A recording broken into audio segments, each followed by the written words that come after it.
How you doing? Hey, good. How are you? Doing good. How's the day? So far, so good.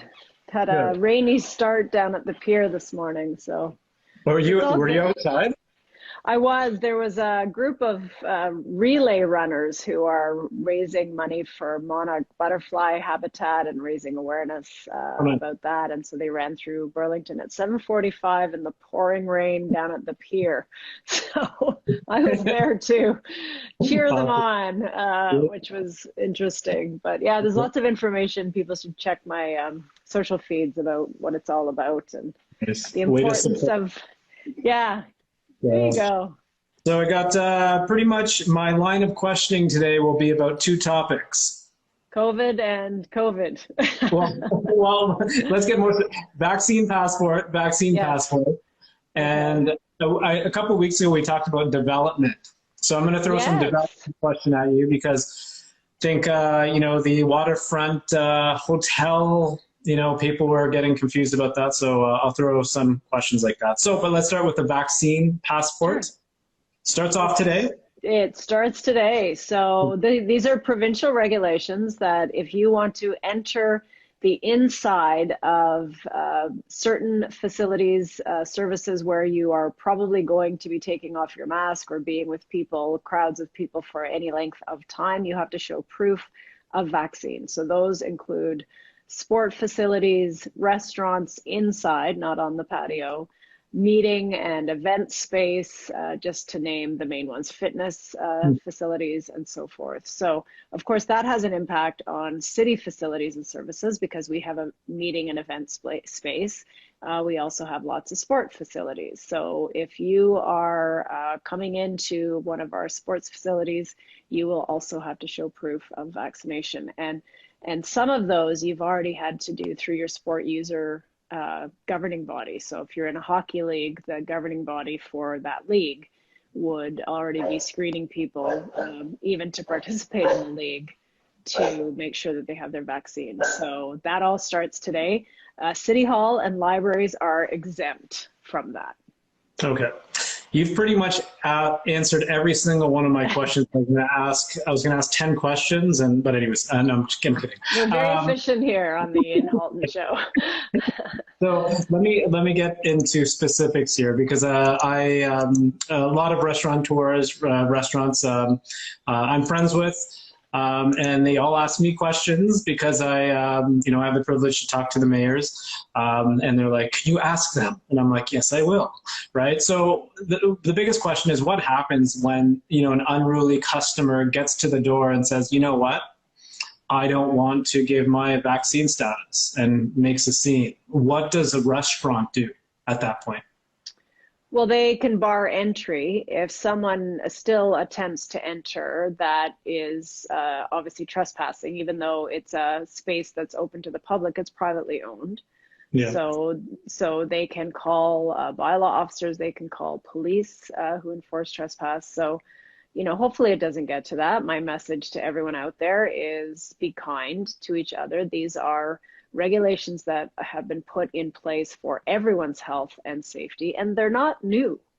Recall that when you went to public schools in this province, you had to show proof of vaccination or you were going to be schooling from home.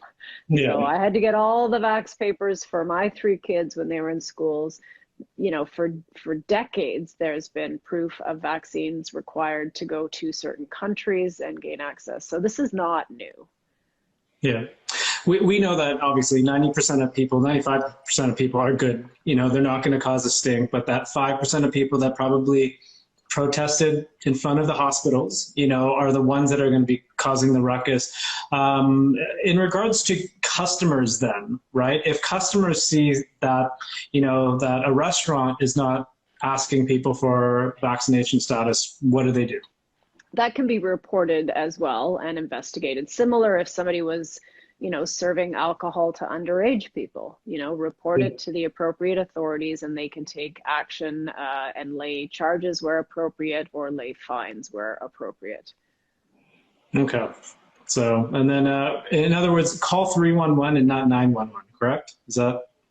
Yeah, I mean, well, if there's an altercation that's Yeah. escalating into, physical altercation, then 911 would certainly be appropriate in that case. Yeah. Hopefully it never comes to that. And the other thing to remember is that there are legal accommodations. There is a very narrow group of them, but there are some accommodations. And so, also don't be quick to judge the person who is saying, I have an accommodation. They'll have to show that. Yeah. But there would be people, and the same was true for our mask bylaw. We, every mask bylaw, there's a provincial one, there's a regional one, and there is a city one. There's 3 different levels, but they all have the same exemptions. So I occasionally get the call, what do I do about somebody who's walking around maskless and claiming to have an exemption? I know it's frustrating for people, but they might have the exemption, and businesses are not allowed to ask. So will some people take advantage of that? Sure. But that is where, that's the tricky balance that we've already struck between the need to keep people healthy and safe and the need to provide accommodation for folks. Did you hire more bylaw officers starting today in regards to, the, anticipated amount of calls? Well, we hired more bylaw officers, 8 months ago because we were in the middle of enforcing still the mask and physical distancing and all of that. So we have more people, but we have hired people for all of our facilities to do that checking at the door, so that our recreation and culture staff, the folks that run the programming in our facilities, can get busy doing what they do best. And so, yes, we have most certainly hired additional staff at a big price tag for everyone, but that's the price of keeping us safe. True. Mayor Patrick Brown today in Brampton did mention that this is going to cost the municipalities a lot more money to police and enforce and hire bylaw officers, and he's pretty much asking for more money from the province. Well, that's fair. We are implementing, and we have had decades of history with the province where we run programs for them. They provide the funding for it when we're their delivery partner. So on this, it's an enforcement piece that's been downloaded to us, so the money should come with it. Cool. Have you asked, or are you guys putting a combined letter together? We will, that's on our to-do list. What comes next? Now that the dust has settled on the federal election, certainly there's a provincial one coming up next June 2022. And we actually have the Ontario Big City Mayors coming to Burlington for their next meeting in person in October. So that is terrific. We will have them there, and we will turn our mind to our next phase of advocacy. Okay, awesome. This is an interesting question. So since the vaccine certificate is starting today, do you think that gyms that only are allowed 50% capacity can let more people in because everybody's fully vaccinated? Well, the regulations still say what they say. So it's not an either or. All of the health measures, and we've talked about this before, all of the health measures remain critically important. So it's not vaccines or capacity, or vaccines or masks, or vaccines or physical distancing. It's all of the above. And vaccines are one more measure. And remember, when we just had masks, physical distancing, and capacity, we were in a third wave. And hospitals were shutting down, businesses were shut down. It was a lockdown. The vaccines are the one additional measure that will help us avoid lockdown. And, it's helpful to clarify for people that, yes, we know that people who are vaccinated can get COVID and can spread COVID. But the critical difference between vaccinated and unvaccinated in the spread is that the symptoms are less severe, which means you're less likely to be hospitalized, and then we have to shut everything down because our hospitals are overwhelmed, as we've seen in Alberta. And secondly, the infectious period is less time. So it goes through you and passes on, so less severe and less time. Those are critically important differences between vaccinated and unvaccinated, and the numbers don't lie. So if you look at the COVID science table data, over 96% of people in hospital in Ontario are unvaccinated. Over 98% of people in ICU in hospital are unvaccinated. Vaccines work. get your vaccine. Cool. And last vaccination certificate or passport question is, how long do you think this will last for? Are we just trying to get, that final, 5-10% until herd immunity kicks in? Like how long? 3 months, 6 months? What do you think? What do you hope for? Well, it depends on the virus itself, right? Because the virus doesn't care about our plans. The virus mutates, the virus spreads. So it all depends on how well we can kick this virus and any Delta or other very virulent mutations, kick them to the curb. And that's the key. It's more than simply herd mentality, because, as they say, if a virus doesn't get you the first time, it'll mutate and come back even deadlier. And that's what we've seen.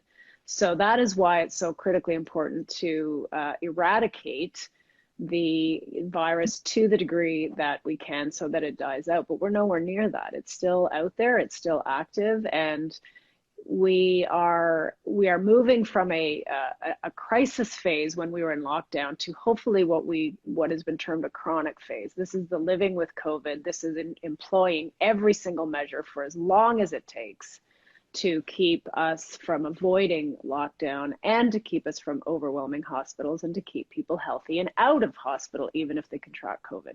So that's the phase that we're in right now. I'm an optimist. You look at the numbers in Halton, we're a little bit better than the provincial average. And Burlington is second after only Milton. They were the first to get 90% first dose. And they're at about 82% second dose. Burlington is about 1% or 2% better than the Halton average. So we're 86, and I looked at the numbers this morning, about 83% second dose. So doing very, very well here in Halton. And it tells you the vast majority of people, over 80%, have been double vaxxed. We need to get to 90% at minimum. We've already heard that from the Ontario Medical Officer of Health and our own Regional Officer of Health. So that's the target. We're not there. We still have, tens of thousands of people that need to be vaccinated, and there's lots and lots of places to get that done. True. Monday night was Groundhog Day. Minority Government 2.0. Yes, it was. I don't think anything changed in Halton. All three of our federal MPs that represent Burlington, and I think all the Halton MPs actually were returned, yes. Yeah. So is that good news for Burlington and Halton?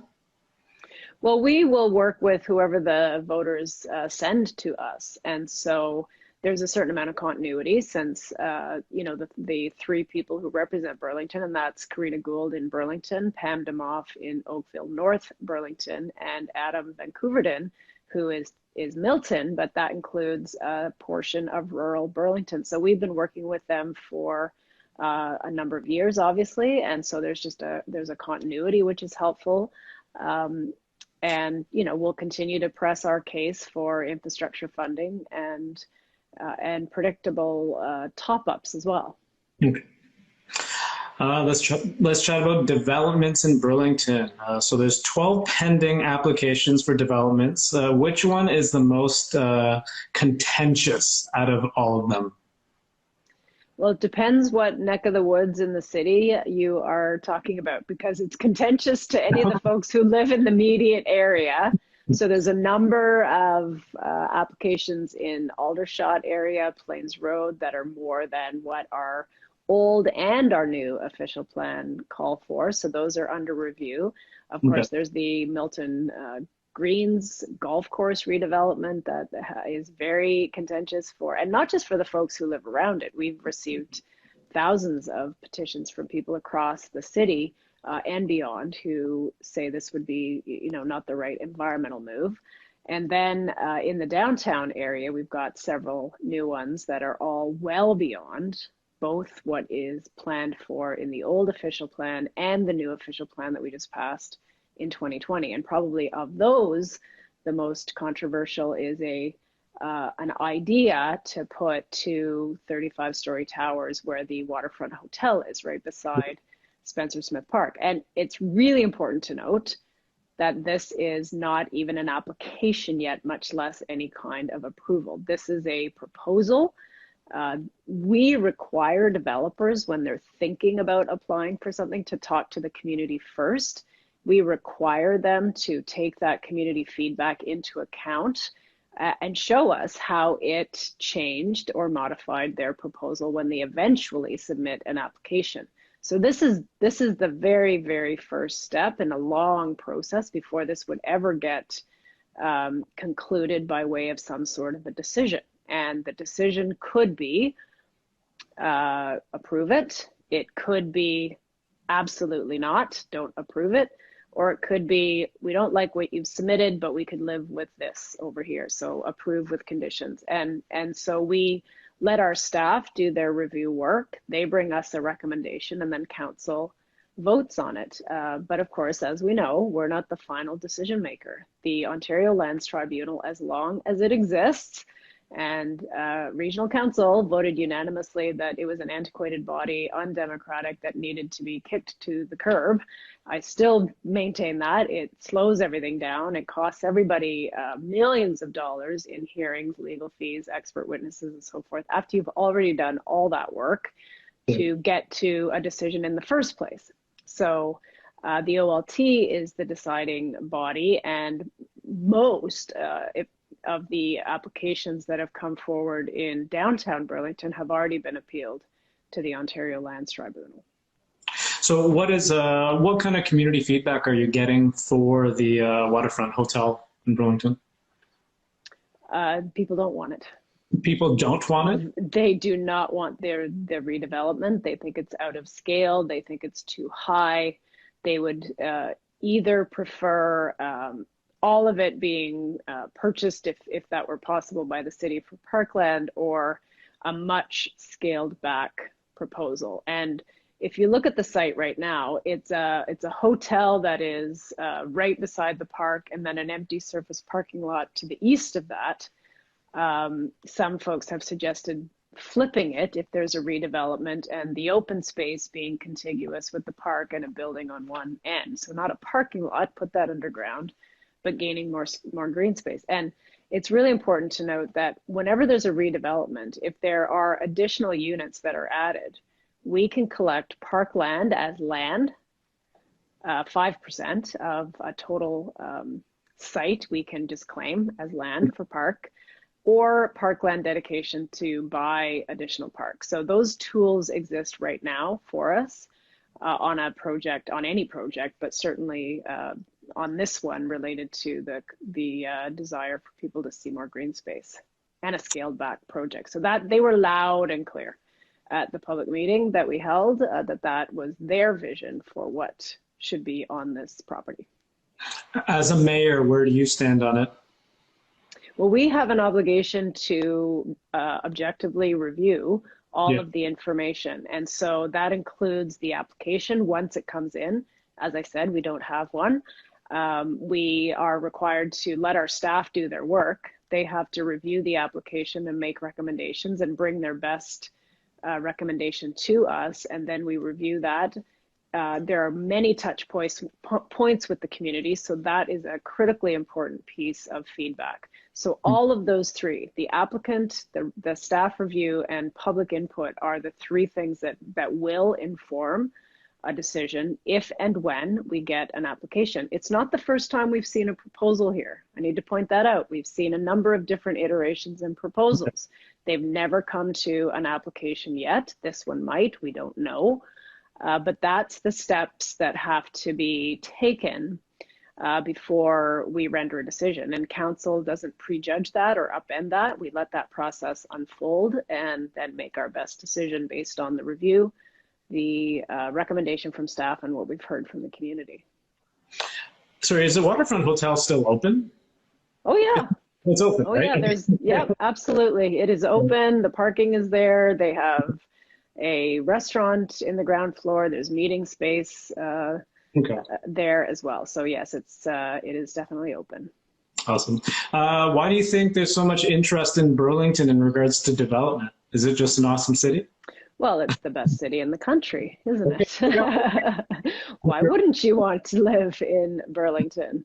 And I think it's really important to note that this council and myself are open to reasonable proposals. Of course we are. We're open for business. We want jobs. We want housing. We want the right kind of housing, the right scale in the right place. And that's always been what I've advocated for throughout my 13 years on city council. It was never, don't change a thing and we're not going to ever redevelop. Of course we will, but it has to be the right amount, the right scale, the right location, and the right features. So how can we get affordable housing? How can we get more green space and parks? How can we get more jobs and commercial spaces into some of these proposals, and making sure they are in the right place? So we as a city, as well as a region, as well as the province, have said the place for significant intensification and high rises is around our GO stations that are served by Regional Express Rail. So that is our focus. There's smaller areas, you know, aging malls, retail plazas that might see some modest redevelopment, but the major amount of growth is expected to come to those, as we call them, MTSAs, major transit station areas. That's our 3 GO stations. So we have embarked on specific planning for each of those 3. There are virtual public meetings coming up in October. So you have one of 4 to pick. You can either go to the Aldershot one, or the Appleby one, or the Burlington one, or you can go to one that talks about all 3 and give your input in terms of what should the height and density be, what should the built form be, what should the community features and amenities be, what should the commercial spaces be. So I really encourage people to get involved in that, because that is where the future growth of our city is going. And that's one of the reasons that we successfully appealed to the province to say we need to shift our urban growth center from downtown to the Burlington GO station. And we need to get rid of altogether the MTSA downtown, because a bus station is not the same as Regional Express Rail, and they agreed with us. So we're just waiting to hear back from the province. There was we had the announcement from the minister that he was going to make the shift. There was a required 30-day environmental registry posting for people to make any additional comments. That closed September 8th. So we are just waiting for, the final paperwork to be done, and that will impact the developments that are currently on the books.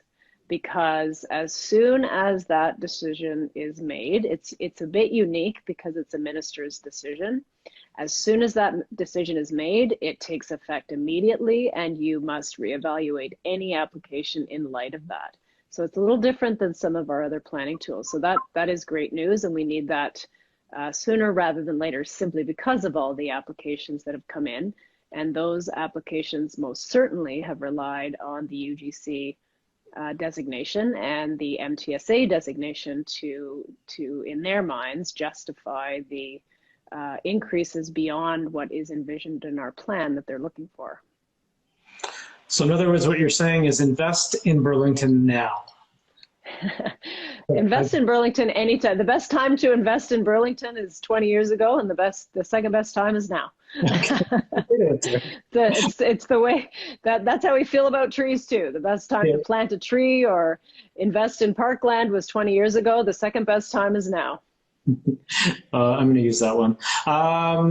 It's not mine, by the way, but you can feel free. Okay. I heard that from some of my wonderful environmental friends. Nice. I always look on your Instagram stories to get inspiration for questions, right? Awesome. And one of the things that stopped me was you have a booth, and it was a booth and it said, "Ask the Mayor," right? Oh, yeah. Yeah. And do you do that all the time? We've just started adding some of that back now that we can with, obviously the ability to meet in person and be outside. And so that was all being set up through the summer. So we had a booth, myself and the Ward 4 councillor, Shauna Stolte, jointly had an Ask the Mayor, Ask the Councillor booth at the Burlington Lions Club Farmers Market on Saturday, just a couple of days ago. And that was just awesome. It was incredible because you have people not just all over Burlington, but really all over the region coming by and having questions and making comments. So we were there from 9:30 till noon, and I didn't stop talking to folks till just before I left. There was a steady stream and a lineup of people who wanted to talk about affordable housing, about growth and development, about, actually interesting, I had no questions about COVID. That was very interesting. It was anymore.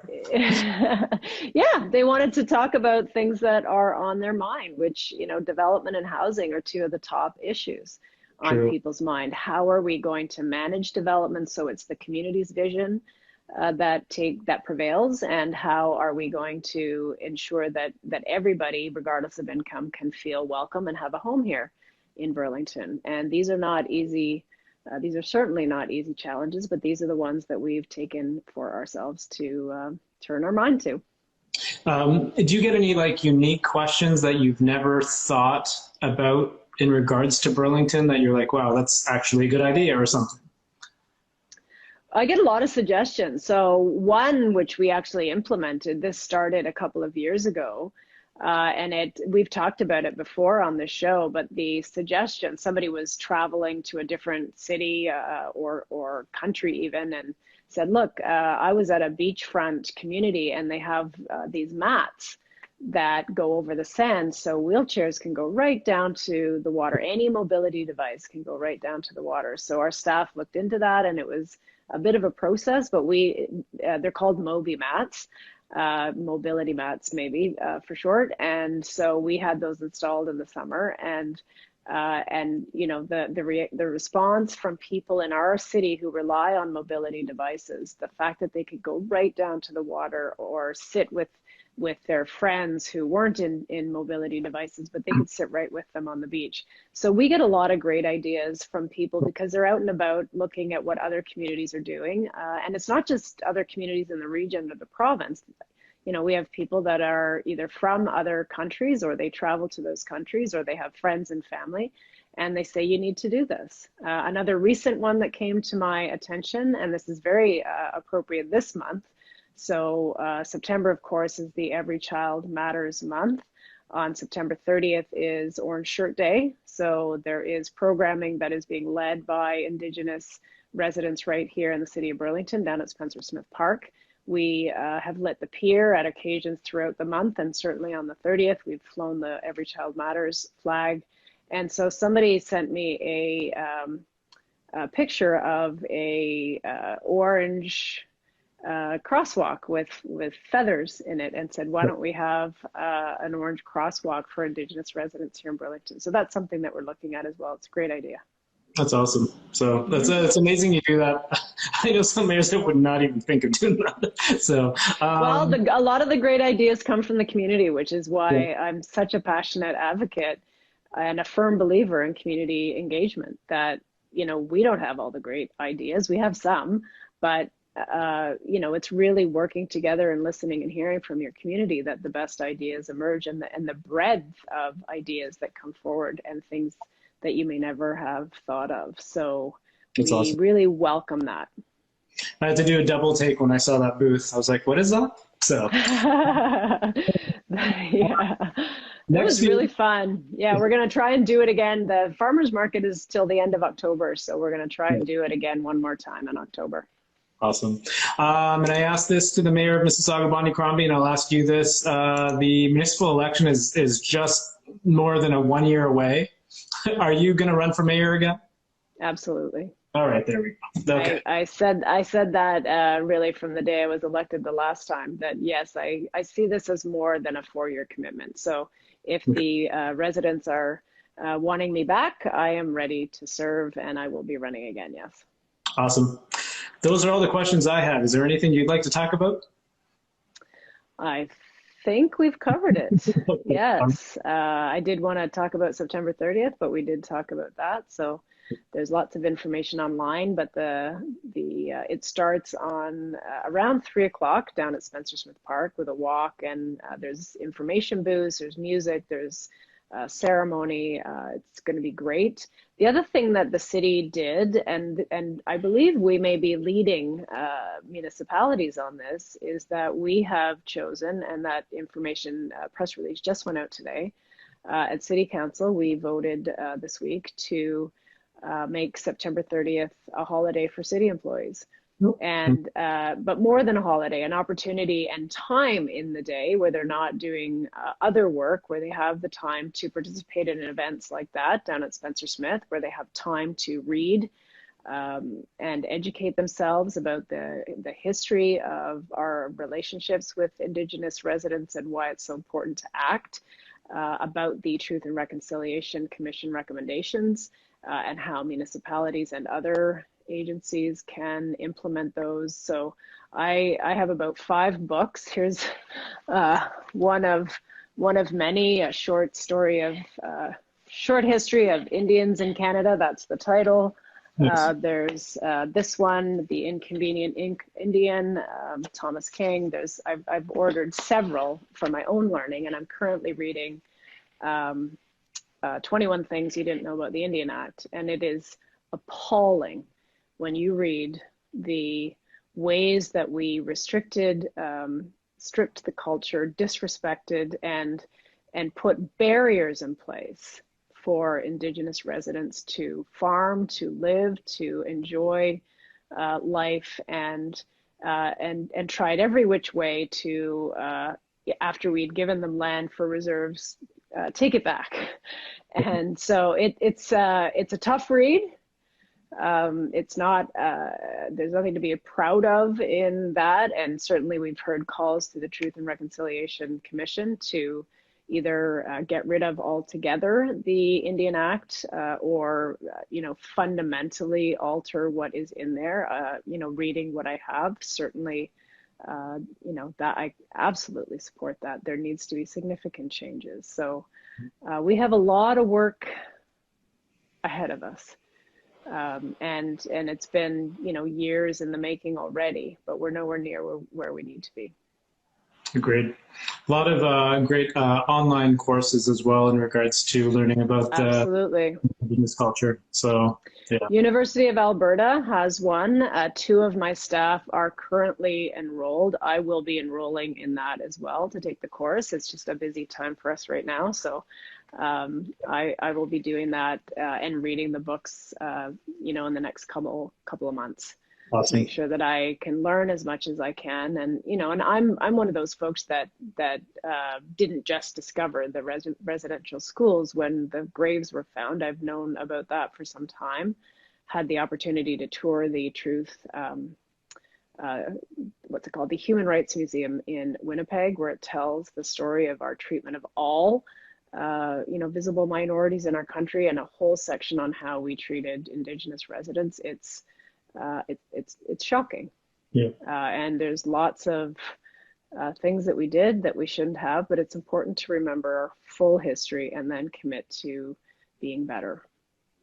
Agreed. Well, Mayor, it's always a pleasure talking to you. That was always nice. It was an extra 5 minutes. Thank you very much. There you go. Have a great rest of your day. Take care, Callan. Take care. Bye-bye. Bye.